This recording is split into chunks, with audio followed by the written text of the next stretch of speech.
Bonjour à toutes et à tous, bienvenue sur la chaîne du CIO.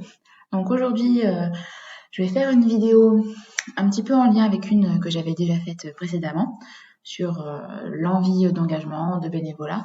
D'ailleurs, je vous invite à aller la voir sur la chaîne. Donc aujourd'hui, cette vidéo sera sur le service national universel. Peut-être que vous en avez déjà entendu parler. En fait, c'est pareil pour susciter l'envie d'engagement auprès des jeunes.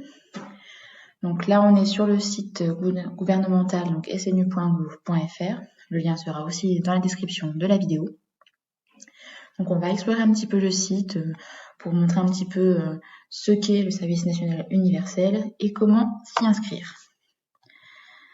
Donc vous voyez, ça se destine donc aux jeunes entre 15 et 17 ans qui ont envie de s'engager de manière civique autour de la cohésion nationale.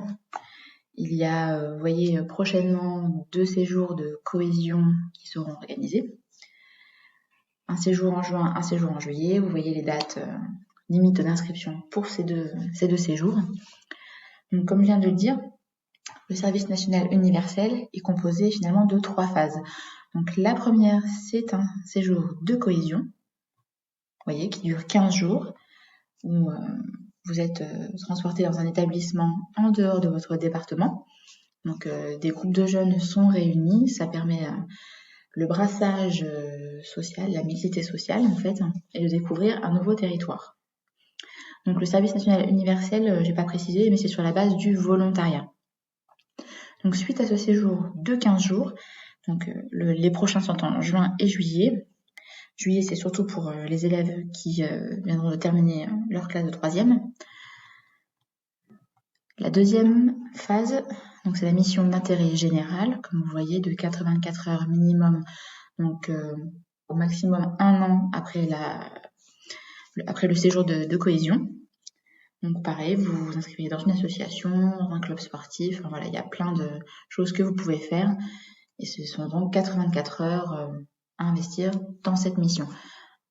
Pas forcément 84 heures d'un coup, parce que de toute façon c'est en dehors du temps scolaire, donc ce sont quelques heures par-ci, par-là.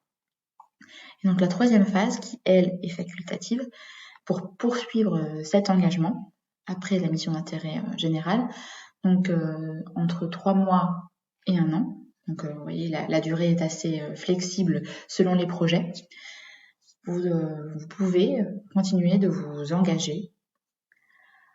Celle-là, vous avez jusqu'à vos 25 ans pour le faire, donc dans un dispositif de volontariat, donc que ce soit dans une asso, du volontariat humanitaire à l'étranger, que ce soit aussi par un service civique, comme c'est mentionné ici.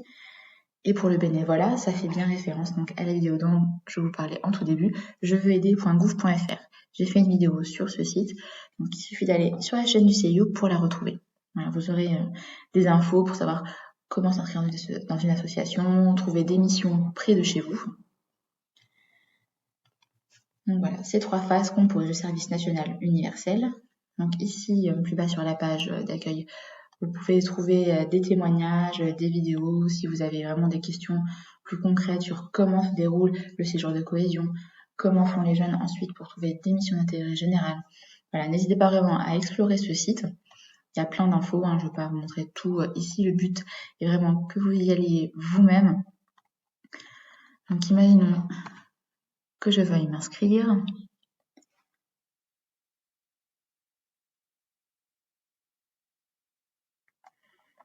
Voilà, on retrouve bien, vous voyez, les 3 phases.